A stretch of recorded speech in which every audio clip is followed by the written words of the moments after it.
'Dual'. Not all movies are the same. 1 hour 37 minutes run టైమ్‌తో theatre show release అయింది. ఇక movie చూసాక నాకైతే స్టార్ట్ అవ్వడం మంచిగా, బిలీవబుల్‌గా, ఇంపాక్ట్‌ఫుల్‌గానే స్టార్ట్ అవుతుంది. ట్రీట్‌మెంట్ అండ్ సౌండ్ కొత్తగా కూడా అనిపిస్తుంది. ఇంట్రెస్టింగ్‌గా కూడా ఉంది. కానీ ముందుకెళ్తున్న కొద్దీ అసలు దీని స్టోరీ ఏంటి?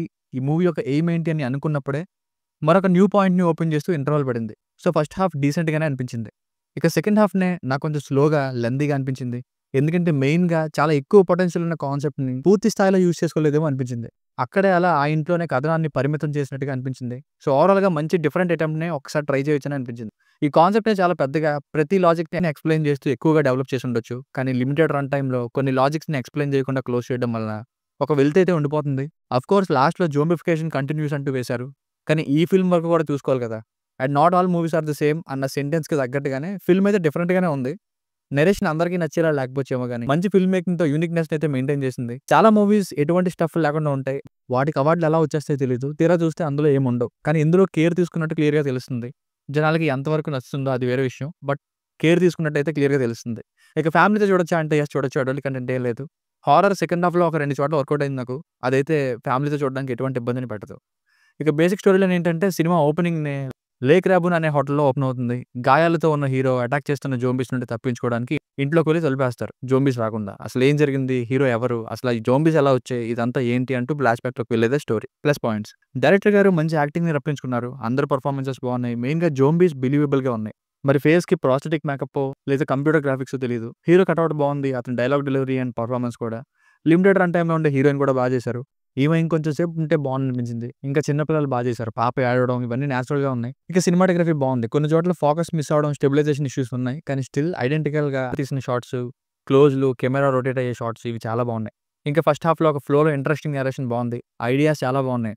డ్యూయల్‌లో ఒకటి బ్లాక్ అండ్ వైట్, ఇంకొకటి కలరు, మనీ దొరకడం, హీరో, హీరోయిన్ ఇద్దరు మాట్లాడుకున్నట్టు పక్కపక్కన వాళ్ళ ఫ్రేమ్స్‌ని పెట్టడం, వేరే ప్రపంచంలో వాళ్ళ మనుషులు బ్రతికుండొచ్చని ఇలాంటివి మైనస్ పాయింట్స్. ఓవరాల్‌గా మూవీ చూసిన తర్వాత ఫస్ట్ మెయిన్‌గా అనిపించిన మైనస్ ఏంటంటే, ఈ స్క్రిప్ట్‌కి ఉన్న ఫుల్ పొటెన్షియల్‌ని ఫుల్‌గా యూజ్ చేసుకోకపోవడం. స్టార్టింగ్‌లో వేస్తారు. అంతరిక్షం కోసం మనకు తెలిసింది చుక్క. ఆ తెలియని విషయం ఊహించి తీసిన కల్పిత చిత్రమే ఈ 'డ్యూయల్' అని వేశారు. కానీ 'డ్యూయల్' అయినా ఈ black and white and red moon అసల ఎందుకు అలా జరుగుతుంది? అసలు ఆ ప్యారలల్ వరల్డ్ ఎలా వచ్చింది? హీరోయిన్‌కి అసలు ఎగ్జాక్ట్‌గా ఏం జరిగింది? అసలు జోంబీలు ఎక్కడి నుండి వచ్చారు? ఈ విషయాల్ని సెకండ్ హాఫ్‌లో హ్యాండిల్ చేసుంటే చాలా బెటర్‌గా మారుండేదని అనిపించింది. ఈ లాజిక్స్ నాకైతే వర్కౌట్ అవ్వలేదండి. సీన్ కంపోజిషన్, మ్యూజిక్ ఈ 2 ఇంకొంచెం బెటర్‌గా ఉంటే బావుండనిపించింది.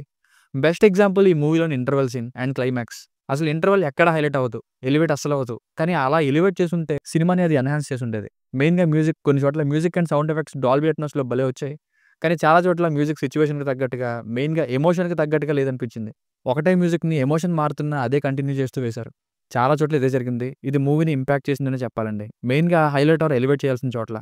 తన చేతికి కట్టున్న సంకెళ్ళని తానే తప్పించుకునే ప్రయత్నం చేసే సీను, ఇంటర్వెల్, గన్ యూజ్ చేసి ఇచ్చిన కంక్లూజన్ వీటిని ఇంకా మ్యూజిక్ మార్చి కొంచెం ఎలివేట్ చేసి ఉండొచ్చు.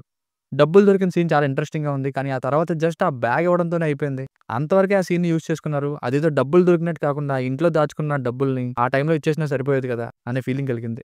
సో, ఫైనల్‌గా మూవీకి వర్డిక్ట్ ఏంటంటే ఎక్స్‌ప్లనేషన్ ఇవ్వని కొన్ని విషయాల్ని అండ్ సెకండ్ హాఫ్‌లో స్లో పేసింగ్‌ని అడ్జస్ట్ అయితే పారలెల్ యూనివర్స్ అనే కాన్సెప్ట్‌ని జోంబీస్‌తో మిక్స్ చేసిన స్టోరీ చాలా యూనిక్‌గా ఉంది. అండ్ పెర్ఫార్మన్సెస్ అండ్ డైరెక్షన్ చాలా బాగుంది. అండ్ కొత్త రిఫ్రెషింగ్ ఫిల్మ్ మేకింగ్ కూడా ఉంది. సో, ఒకసారి ట్రై చేయొచ్చు. రెగ్యులర్ సినిమాలకి అలవాటు పడిన వారికి ఈ మూవీ వాళ్ళ చాయిస్ కాదనే చెప్పాలి. Can give it a try for it's unique film making and interesting concept blend despite the slow facing and few unexplained logical gaps. దీనికి రేటింగ్ వచ్చేసి ఇది నా ఒపీనియన్ బిట్వీన్ 2.5 అండ్ 2.75 ఇవ్వచ్చు. మీకేమైనా వర్క్ నచ్చినట్లయితే మరిన్ని రివ్యూస్ కోసం మన ఛానెల్‌ని సబ్స్క్రైబ్ చేసుకోండి. Thank you.